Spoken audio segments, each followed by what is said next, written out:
our first show. It's not our first episode though, but it's our first show. We're gonna talk about the issues that we are dealing with during the quarantine. Yes, we do. Every time we just address an issue. And today's subject is how to stay sane when things are out of control. How to protect your mental health. What I can say is sometimes I do simple things which work for me, which is hearing music. Because when you hear music, you zoom out of everything and you don't think anymore, so you synchronize with the music, you be synchronized with the music, so you sync out from everything, and from that, after 3 minutes hearing that music, you can see the things and put it in that real perspective, and from that you can come back as positive, as sane, as calm as possible, because you did take that time out to breathe, to put all your senses in something completely different. Absolutely. I do that, yeah. I also try to focus on the things I can control. Like you said, you take that time to zoom out, you go for a run, listen to music, cook something delicious, whatever suits you. And then I try to focus on the things that I can control. So I list the things, because things happen in life that you cannot control, like the quarantine, like the consequences of the virus outbreak, and those consequences you just live with and you don't control what happens. So I try to list the things that I can control, the activities that I can do to adapt or to prepare for the things that are coming. So I list the things I can control and start acting on them. So if you have a lot of things that you cannot control, but you are submerged with them, how you handle it? Yeah, like I said, it's normal and human to be overwhelmed and feel like it's the end of the world and like you cannot move forward anymore. So, like I said, the time out is really important, but and give it time, because if you act on it right away, you are emotional, you're not thinking straight, you're just your head is a little bit cloudy, blurry, or whatever. So yeah, give it time to cool things off, like we said, and then start to act on it. Perfect. Questions related to Marketing Cloud, because that is our main focus for the moment. The question is, can we update the journey once it is alive, or do you need to stop it and restart? So to the people who don't know, Marketing Cloud is marketing automation which help you automatize the marketing task to put it at scale, but in personas at the same time. So it's B2C, let's say, marketing automation.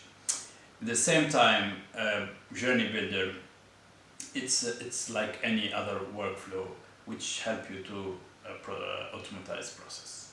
But what I want to start from is, and this is one of the things that I insist on, that Journey Builder should represent the process of a business. It's not to automatize like that. It's a process which comes from a business thinking, which help you to be with your client in his journey within different formats, when he wants, at the frequency that he wants, and the content that he needs. So a journey builder should be representative of your process. Okay.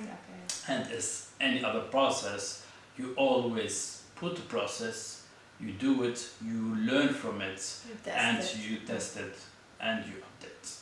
And based on that, you need to do a lot of process. So that's why his question is very crucial, and even if you don't do it, you need to do it. Whatever it is, the journey builder, or you have another workflow, whatever it is, the process should always be updated, because our customer change and his expectation changed and his journey changed, so we need to update. Based on that, Marketing Cloud offers you the opportunity to have versioning.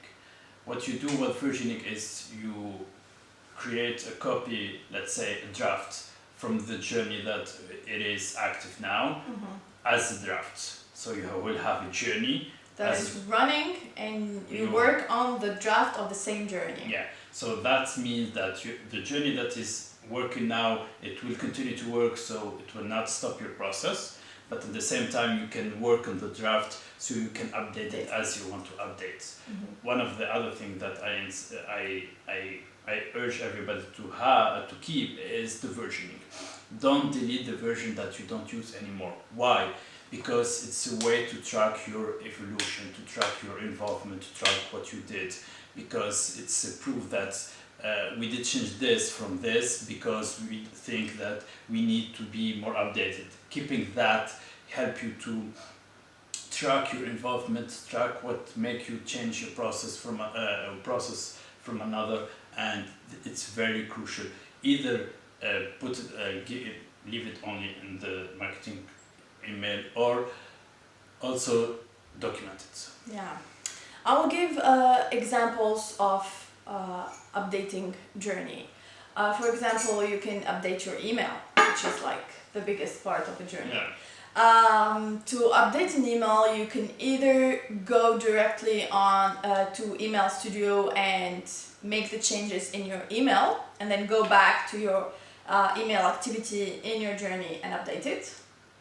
And you will have the updated version of the email, or you can change that email. In that case, you go directly to your email activity in your journey, and then swap and change the old email with the new one and update your activity, and then you will have your journey with the updated email or the new one.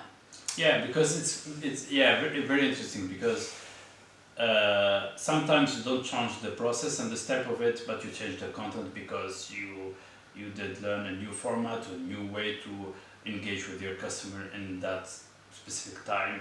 So you can keep your journey, your process, but make small modification in the email, or just change the whole email without creating a new journey. Yeah.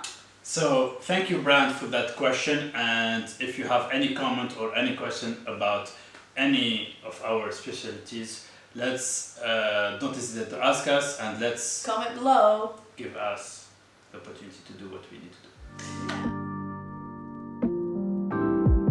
Section number 3, which in the last episode was section number 1, which is the quote of the day. So the quote of the day is, it is the mark of an educated mind to be able to entertain a thought without accepting it. What do you think about that? I think Aristotle, who's the person who said it, it's true. Because and I will give something real, is as a consultant, you go out with your clients, you go out sometimes your colleagues for dinner, and sometimes you go beyond the work and you talk about more philosophical or more other things. So when they speak about something that you're not usually agreeing with, you can always listen to them. But at the same time, if you're assuming what you are assuming, it's okay to empathize and put yourself in their shoes and go even deeper with their thoughts, asking, talking, understanding, challenging. Yeah, obviously. Obviously in life you have your thoughts, your beliefs that maybe can change or maybe not. But if you really believe, or you're really convinced of the things that you believe in, you should be able to listen to the opposite side. You should be able to engage in a discussion in a different side of your opinion. So you can absolutely understand the person without changing your mind. You can absolutely discuss that subject, challenge the subject, go deep to understand how the other person thinks, or you will learn things you may change your mind, or you can keep your mind, but you would have learned new perspective, new visions, new ways of thinking. That's all. Yeah, for sure. If you assume what you're assuming, don't worry, you will not change your mind. But if you do, it's okay. So It's all about it's all about the exchange of ideas, of thoughts, of discussions. You shouldn't be like really solid, like kind of, how can I say that? Narrow-minded. Yeah, sort of. I didn't want to use that word, but yeah, you have to be flexible and try to talk about it, and you will always learn. So let's learn together. Thank you very much for seeing this episode. And if you have any comment or any question, don't hesitate to put it in the comments. Thank you for watching, guys. See you in the next video. Bye.